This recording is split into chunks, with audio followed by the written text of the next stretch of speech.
Hey everyone, welcome back to The Explainer. So today we're diving into something I genuinely believe is the single most underreported and honestly underaddressed financial issue in America right now. It's this heavy psychological burden that millions of people are carrying around every single day. But today we're going to break it all down and show you exactly how to cure it. Real quick before we get into the weeds though, just a standard reminder. This explainer is strictly for educational purposes, okay? Retirement planning is super complex, it's highly individual, so definitely always consult a licensed financial advisor to look at your unique situation. All right, let's get into it. Here's our roadmap for today. Number 1, we'll meet Robert and define FORO. Number 2, the 5 forces driving FORO. Number 3, the right retirement math. Number 4, 4 levers to fix FORO. And number 5, the written plan solution. Section 1. Meet Robert and FORO, the face of retirement. So I want you to picture Robert's reality for a second. He's 58 years old, been a high school teacher for 31 years, he's got $340,000 sitting in his 403b, he owns his house, he has a pension on the horizon, and literally zero credit card debt. By almost any traditional measure, the guy is crushing it, right? But Robert wakes up at 3 a.m. at least twice a week in a cold sweat. And he isn't worried about dying. He is absolutely terrified that his $340,000 just isn't going to be enough. What Robert's going through is something financial planners are now calling FORO. That's the fear of running out. It's this deep, gnawing anxiety that the life you spent literally decades building is just going to quietly run out of cash before you run out of time. And you know what's wild? Robert is totally in the majority here. 67% of Americans actually say they worry more about running out of money than they do about death itself. And if you look at Gen X, that number jumps to a staggering 73%. Section 2.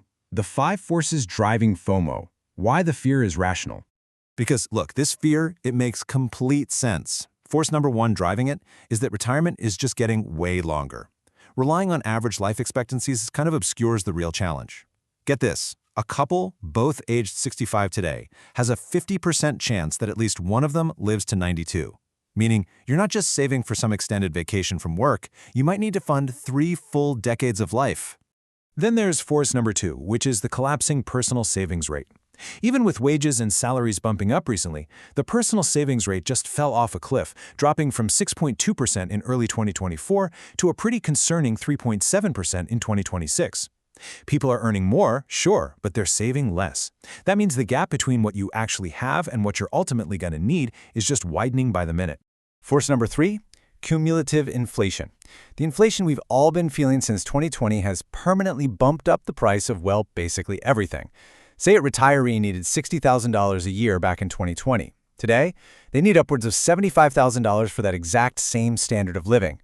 Just to cover that difference, you need to have an extra $300,000 to $375,000 sitting in your nest egg purely to offset the damage inflation has already done.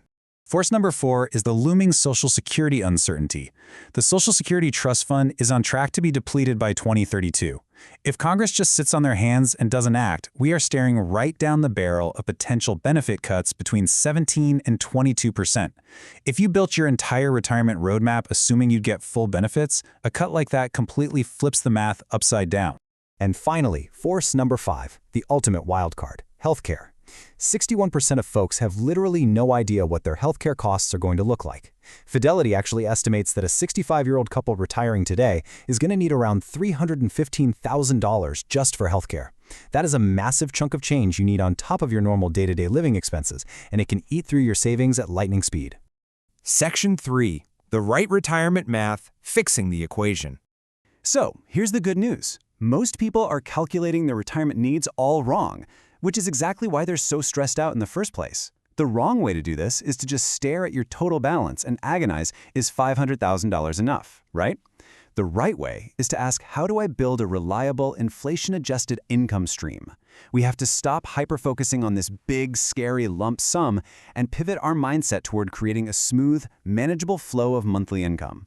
To do that, we look at a classic tool, the 4% rule. It's a research-backed baseline that basically says $500,000 generates about $20,000 a year. $750,000 gets you $30,000, and $1 million kicks out $40,000 a year. Now, if you take those numbers and add an average Social Security benefit, say around $25,000 a year, everything changes. Suddenly, someone with $750,000 saved is looking at about $55,000 in reliable annual income. When you reframe it as income generation rather than a giant pile of cash, the math actually starts feeling so much more doable. Section 4. 4 levers to fix FORO. Take back control. All right, here is your game plan. These are 4 specific levers that mathematically and psychologically cure this fear of running out. Lever 1. Delay Social Security. Lever 2. Build guaranteed income. Lever 3. Get a written plan. And lever 4. Increase savings by 1%. Let's look at exactly how much power you have here. Lever number 1 might just be the most powerful, yet totally under-the-radar retirement tool out there. Every single year you delay claiming Social Security past your full retirement age, up to age 70, your guaranteed monthly benefit jumps by 8%. 8%? If you're healthy and you can afford to hold off, this one move alone can add literally hundreds of thousands of dollars in guaranteed inflation-protected income over your lifetime. Lever number 2 is all about covering the basics. Your goal here is to make sure your essential floor, so that's housing, food, utilities, healthcare, is 100% covered by income sources that don't care what the stock market is doing. We're talking Social Security, a pension, or maybe a simple annuity. When your absolute essentials are locked in, a market crash only impacts your extra fun money, not whether you can buy groceries or pay the electric bill. Now, I want to skip over to lever 4 for a second, bumping up your savings rate by just 1%. I know, it sounds almost too small to make a dent, but just look at the math on this. If your income is $80,000, a 1% increase is just $800 a year. But if you invest that at 7% over 15 years, it balloons into almost $19,500. Seriously, go turn on auto escalation in your 401k today. It takes advantage of the absolute magic of compounding and lets you build real wealth without ever really feeling the pinch. Section 5. The Written Plan Solution. The Ultimate Cure. This brings us back to level 3. Honestly, the vast majority of people losing sleep over 401k have never actually sat down and run their own numbers. They're just carrying around this giant cloud of what if. Getting a written plan replaces all that terrible uncertainty with hard data. We're talking 6 basic elements: your projected retirement date, your monthly expenses, your expected Social Security benefit, your current and projected balances, the actual gap between your income and expenses, and finally, the specific steps to close that gap. A real quantified problem you can see on paper is always going to be easier to tackle than some vague boogeyman living in your head. Which circles us right back to Robert, our teacher from the beginning of the explainer. The second you do this exercise, the minute you swap out the unknown for actual numbers, the panic transforms into a game plan. Manageable fear produces action, and action produces way better outcomes.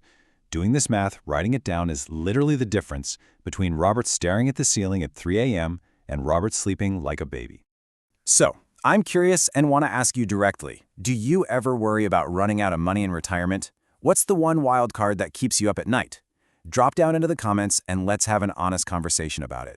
If this explainer helped you untangle some of your own retirement math, or even just took the edge off that anxiety, please hit the like button, share it with a friend, and make sure you're subscribed. You're going to want to tune in this Sunday because we are diving headfirst into the great mortgage payoff debate. But until then, I'll leave you with this thought. If you haven't run your numbers yet, what is avoiding the truth actually costing your peace of mind today? Stay smart, stay focused, and I'll catch you in the next one.